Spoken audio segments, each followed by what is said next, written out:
Assalamualaikum warahmatullahi wabarakatuh. Perkenalkan, nama saya Abdul Hafiz Rizdragar dengan NIM 2235142 jurusan Agribisnis.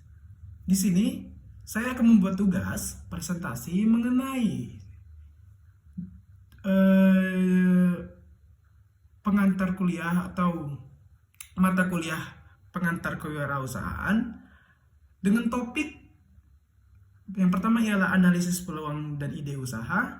Yang kedua, menentukan ide dan gagasan usaha.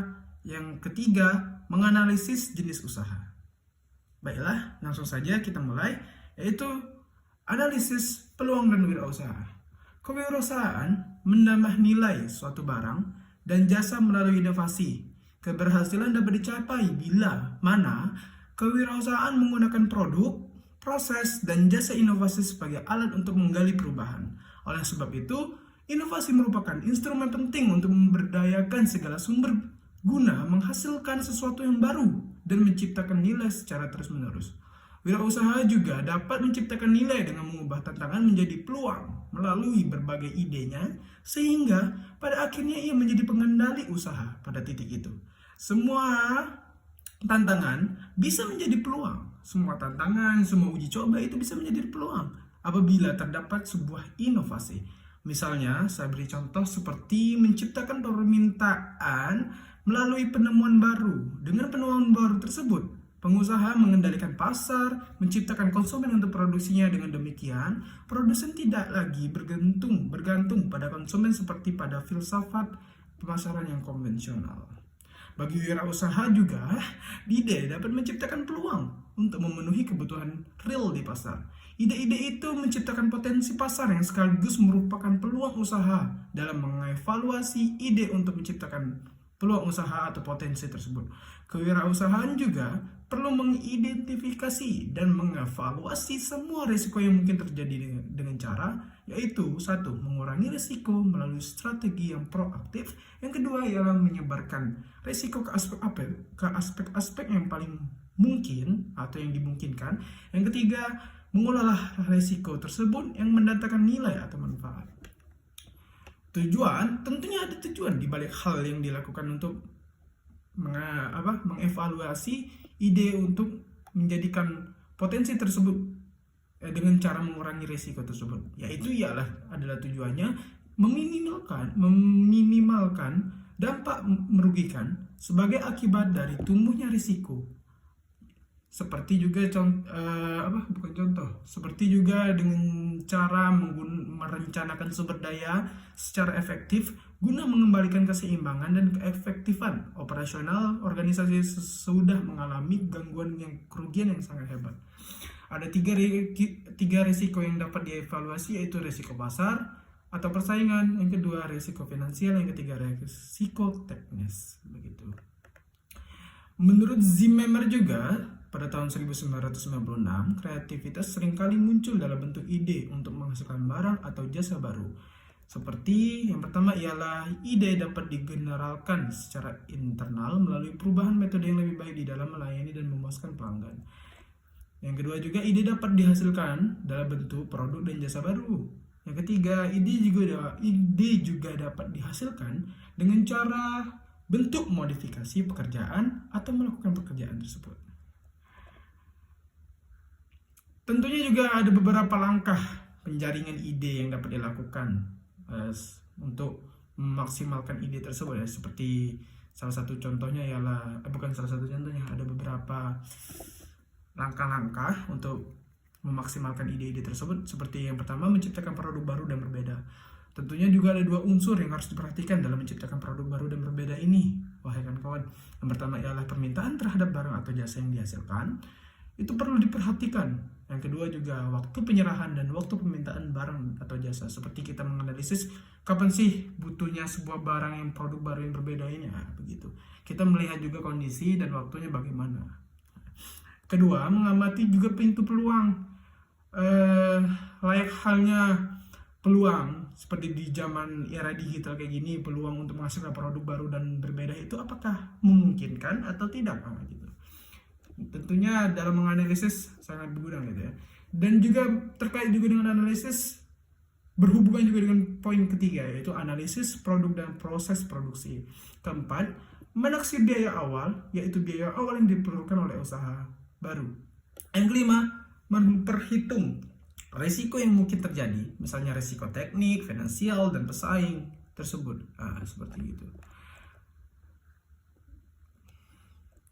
Lanjut, kita ke materi selanjutnya, yaitu menentukan ide dan gagasan usaha. Dalam menentukan ide dan gagasan usaha ini, saya rasa ada poin satu nih yang penting bagi saya ya, dalam menentukan ide dan gagasan usaha ini.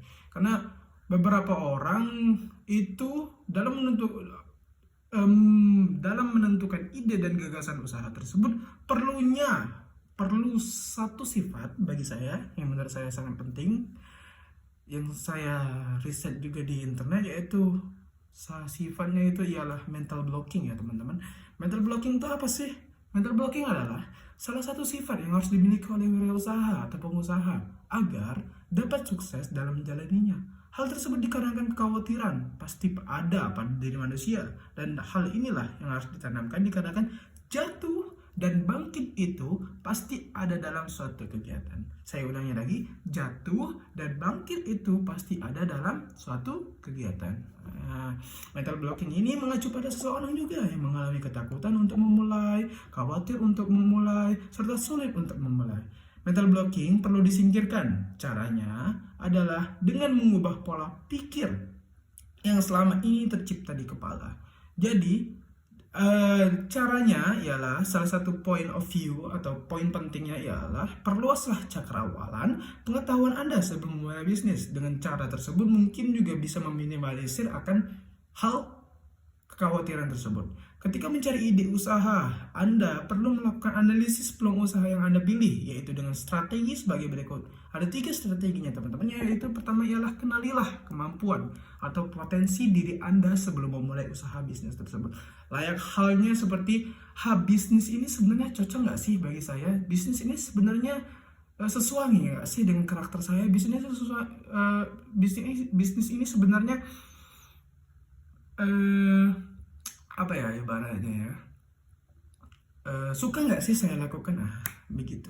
Yang kedua ialah pilih bidang usaha yang cocok. Ketiga, analisis masa depan usaha yang dipilih. Layak halnya gini, ketika Anda memilih usaha atau bisnis, yang poin ketiga tadi ya, yaitu analisis masa depan usaha yang dipilih. Ketika Anda memilih sebuah usaha bisnis yang baru Anda rintis di awal dan itu memori saya penuh jadi videonya mungkin terpotong ya. Kita lanjut aja.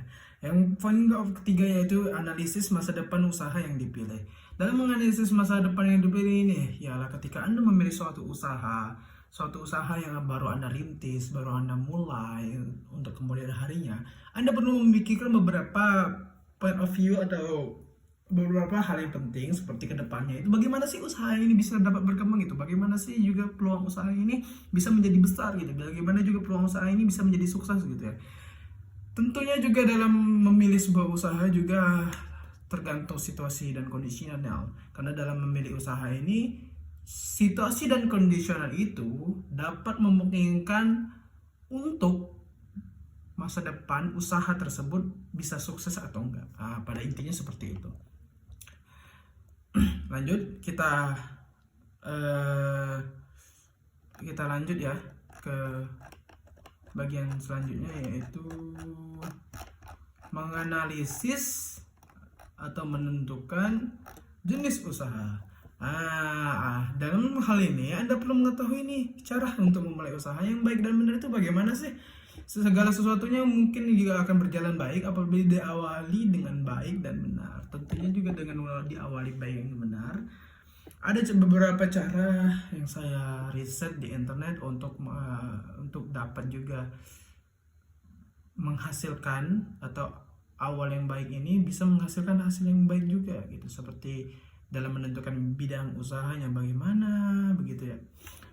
Tentunya juga pada prinsip bidang usaha ini, semua bidang usaha tersebut bisa dibagi menjadi ada 2 ya. Bidang usaha yang jarang atau belum ada, bidang usaha yang sudah banyak dilakukan.